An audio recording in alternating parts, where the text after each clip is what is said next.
ओम नमः शिवाय। जय श्री महाकाल। हर हर महादेव। आर्थिक रूप से तंगी आप झेलते हैं, या तो धन आता है तो रुकता नहीं, आता भी है लेकिन पैसे चले जाते हैं, खर्चे बहुत हो जाते हैं। पैसे आते ही जैसे मानो पैसों को पंख लग जाते हैं, वो तुरंत आते ही चले जाते हैं। तो आर्थिक रूप से तंगी बहुत सारे जातक वर्तमान में झेल रहे हैं, या आपने भी कभी न कभी आर्थिक रूप से तंगी झेली होगी, या आपको डर सताते रहता है कि कहीं हम आर्थिक रूप से तंगी ना झेलें। तो कैसे और क्यों आर्थिक रूप से कोई जातक तंगी झेलता है, और अगर आर्थिक रूप से हम तंगी झेल रहे हैं या आर्थिक रूप से हम बहुत परेशान हो रहे हैं, तो कुछ ऐसे तरीके हैं जिनमें ग्रहों को बहुत ही डीपली आप समझकर बहुत आसानी से आर्थिक रूप से चीज़ों से आप बाहर आ सकते हैं और आर्थिक उन्नति जो आप चाहते हैं अपने जीवन में वो कर सकते हैं।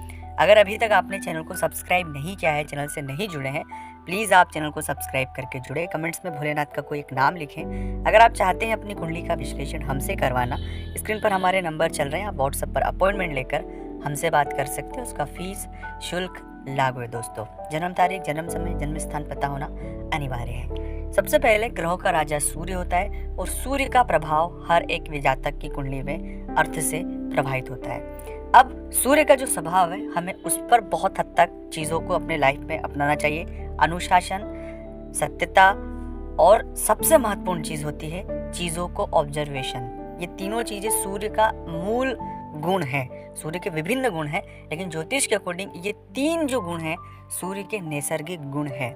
अनुशासन बिल्कुल है, अनुशासन, ऊर्जा तो उसका नैसर्गिक स्वभाव है ही सही, लेकिन ये तीन गुण उसमें हैं। तो जब धन से हम पीड़ित होते हैं तो आप खुद को ये चीज़ें अपने ऊपर ऑब्जर्व करें कि इन तीनों चीज़ों में आप कहीं ना कहीं अनुशासन में या कहीं खुद को ऑब्जर्वेशन करने में, चीज़ों को समझने में आप बहुत गलती कर देते हैं। और कई बार ऐसा होता है कि जातक चाह कर भी चीज़ें ऐसी कर देता है कि जो उसे नहीं करनी चाहिए, जो आवश्यकता है उससे ज़्यादा चीज़ें कर देती है। तो इससे सूर्य खराब होता है।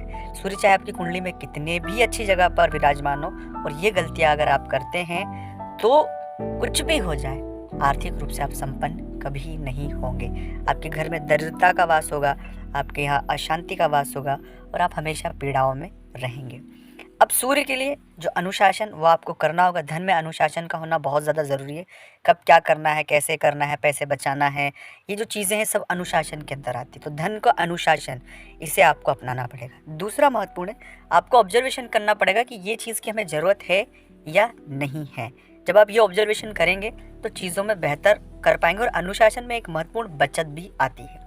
अब सूर्य को थोड़ा सा मजबूत करने के लिए सूर्य के सामने खड़े हो, और सूर्य के सामने खड़े होकर हनुमान चालीसा, शिव चालीसा, राम रक्षा स्तोत्र, या नहीं कुछ तो खड़े होकर सूर्य के सामने गीता के 11वें अध्याय का पाठ करें।